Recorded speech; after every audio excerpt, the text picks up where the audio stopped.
Cyndi McLeod is CEO of Global University Systems Canada. Cyndi McLeod, welcome to the show.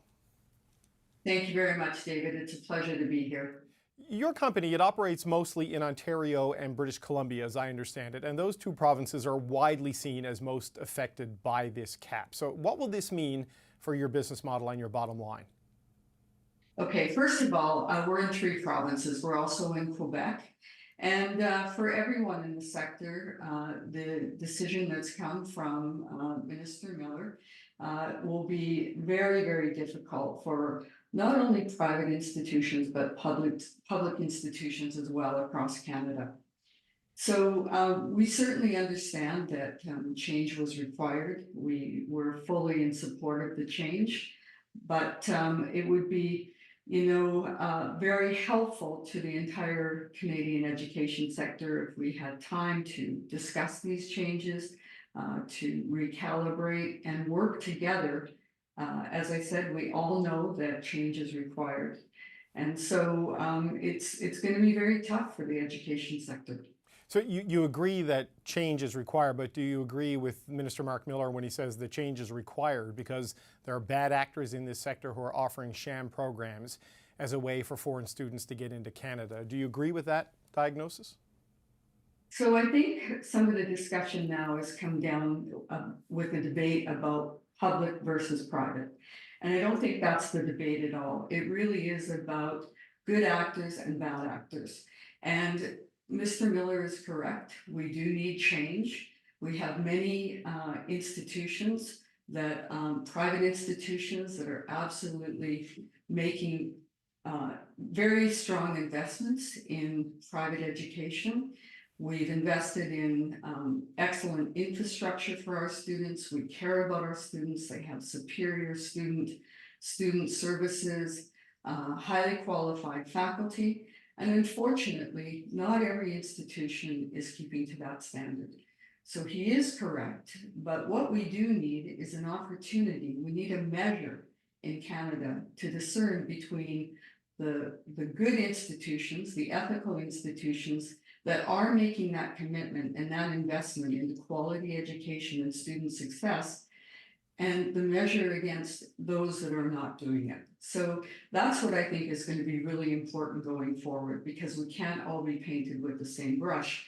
Right. And now in the last couple of days, David, I've started to think about this a lot. And the institutions like ours, the 8 institutions that we have across Canada that have made significant investment in state-of-the-art teaching and learning facilities, highly qualified faculty, exceptional student services, we're the ones now that are going to be very challenged, because the institutions that have not made those investments, the less ethical, less committed institutions, they're just going to go on to another sector now. And Right. We have made investments. So it's going to be very challenging. So how do we draw that line of demarcation? Because that seems like something the provincial governments need to do more than the federal government, because it all falls into their regulatory jurisdiction. But we've seen some colleges that have grown their enrollment by more than 10,000 students in a single year, right? Going after international students, which raises a lot of questions about sustainability and validity. So how do you create a system that distinguishes the good actors from the bad actors, as you describe them? So first of all, I hope that the federal government and the provincial governments will work with us to help design those measures. And so, for example, we have not had anybody from the federal government visit any of our institutions. And so I think, developing the resources and the tools to actually almost like a check to see, student outcomes, graduate success, student satisfaction, the kind of facilities that students are teaching in, academic qualifications.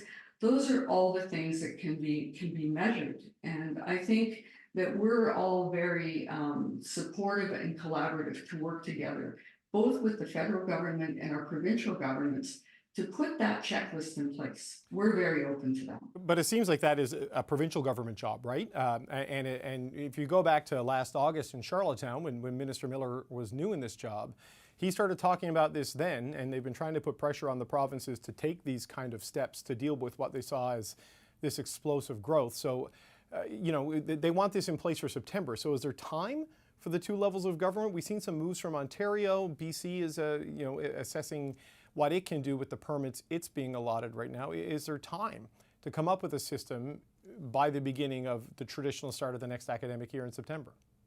The time frame is very tight, and Minister Dunlop and Minister Robinson, I believe that they're doing their very best to work with institutions across Canada to try to put the kind of tools and resources in place.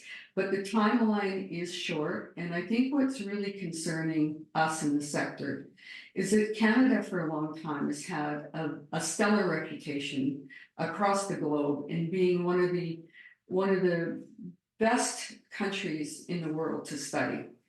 And I think we're sending a message right now that we're on hold. We're already seeing numbers decline. I think every institution is seeing, students are starting to look for other destinations. And I don't think everybody understands that we're in a very competitive marketplace. We compete with the world. We're competing with France and Germany and the United States. And so when we're moving very quickly like we are, this will have long-term ramifications to the entire sector. I believe that with the 2-year pause that we're talking about, it may take us 8 to 10 years to recover the momentum that we've built in the quality of the Canadian higher education system. So yes, the timeframes are very tight. Right. And again, hopefully that we can work together to try to do the best that we can under the deadlines that we're all working with. Cyndi McLeod, CEO of Global University Systems Canada. I want to thank you for your time today. Thank you very much, David. Thank you.